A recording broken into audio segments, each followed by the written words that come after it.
ARS यूनानी pharmacy गुर्दे पित्ते में पथरी दोबारा पथरी ना होने का किया जाता है मुकम्मल इलाज।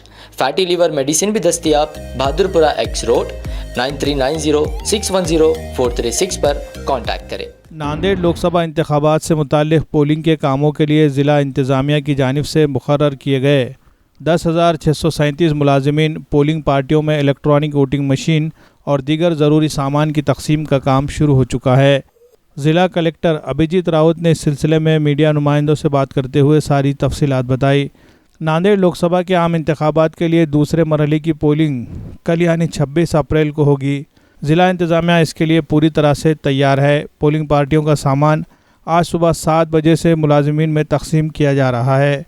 शाम 4 बजे तक तमाम पोलिंग पार्टियों की तकसीम हर पोलिंग स्टेशन पहुंच जाएगी ताकि पोलिंग के दिन वक्त पर पोलिंग शुरू हो सके। बताया गया कि इस इलेक्शन के लिए इंतज़ामिया ने 10,637 मुलाजिमीन को तैनात किया है।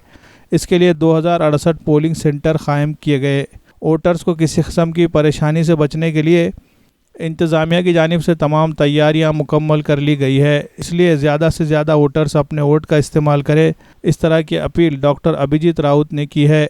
उन्होंने कहा कि पोलिंग के दिन आते वक्त तमाम राय दहिंदगान अपने साथ कोई ना कोई एक शनाख्ती कार्ड ज़रूर रखे और इस बात की तस्दीक कर लें कि फ़हरिस्त राय दही में इनका नाम दर्ज है।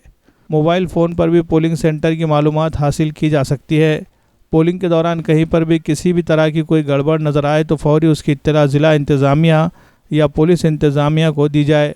किसी भी पोलिंग सेंटर में इलेक्ट्रॉनिक वोटिंग मशीन में अगर किसी किस्म की कोई ख़राबी आती है तो आधे घंटे के दौरान वहां पर दूसरी मशीन पहुंचाने का भी नज़्म किया जाएगा। इसी तरह पोलिंग सेंटर पर पीने का पानी और तिब्बी इमदाद के लिए भी इंतज़ामात किए जा रहे हैं।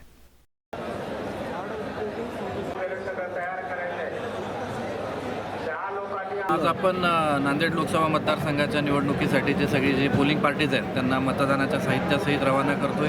त्यांचं काल आपण अतिशय विस्तृत असं प्रशिक्षणसुद्धा घेतलं होतं आणि आज सगळ्या पोलिंग पार्टीजना आपण त्यांचं साहित्य देतोय।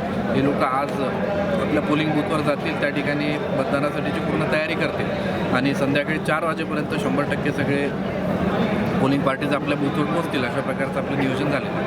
सर किती कर्मचारी आपल्या नांदेड लोकसभेसाठी आपण 10,637 कर्मचारी नेमलेले आहेत जे मतदान करून देतील। किती मतदान केंद्र आहेत? 2,068 मतदान केंद्रांवरती आपली सगळी प्रक्रिया नांदेड लोकसभा मतदारसंघाची पार पडते। काय आव्हान कराल मतदारांना मी हेच आवाहन करेल की आपण बघू शकता केवढी मोठी तयारी आहे। म्हणजे जरी मतदारांसाठी मतदानाचा एक दिवस असला तरी यंत्रणा याच्यामध्ये सतत 75 दिवस राबत असते आणि हे सगळं याचसाठी की मतदारांना त्यांचा हक्क बजावता यावा। त्यामुळे उद्या कुठलंही कारण न देता आपण निश्चितपणे बाहेर या आणि मतदान करा। काही संभ्रम याविषयी आहेत त्याविषयी सुद्धा मी सांगू इच्छितो। एक असं की जर एपिक कार्ड नसेल पण मतदार यादीत नाव असेल, मतदार यादीत नाव असणं आवश्यक आहे। एपिक कार्ड नसलं तरी आपण आधार कार्ड, जॉब कार्ड नरेगाचं असतं किंवा पॅन कार्ड, बँकेचं पोस्टाचं पासबुक ज्याच्यावर फोटो असेल, अशी 12 प्रकारची डॉक्युमेंट्स आहेत ते दाखवून आपण मतदान करण्यासाठी जाऊ शकतो आणि आपल्याला मतदान करता येईल। पण मतदार यादीत नाव असलं पाहिजे। आणि दुसरं की पोल चीट जी आहे ती फक्त आपल्या माहितीसाठी आहे, ती ओळखीचा पुरावा म्हणून ग्राह्य धरल्या जात नाही। पोल चीट आपण सोबत माहितीसाठी दिली की आपलं मतदान केंद्र कुठं आहे, ती सोबत नाही नेली तरी काही अडचण नाही। अनेक जणांना असं वाटतं की पोल चीट आमची हरवली किंवा आम्हाला मिळाली नाही तर आम्ही मतदान कसं करणार, तसं नाही आहे। मतदार यादीत फक्त आपलं नाव असलं की कुठला तरी ओळखीचा पुरावा देऊन 12 पैकी 1 आपण आपलं मतदान करू शकतो। सर एक हिंदी में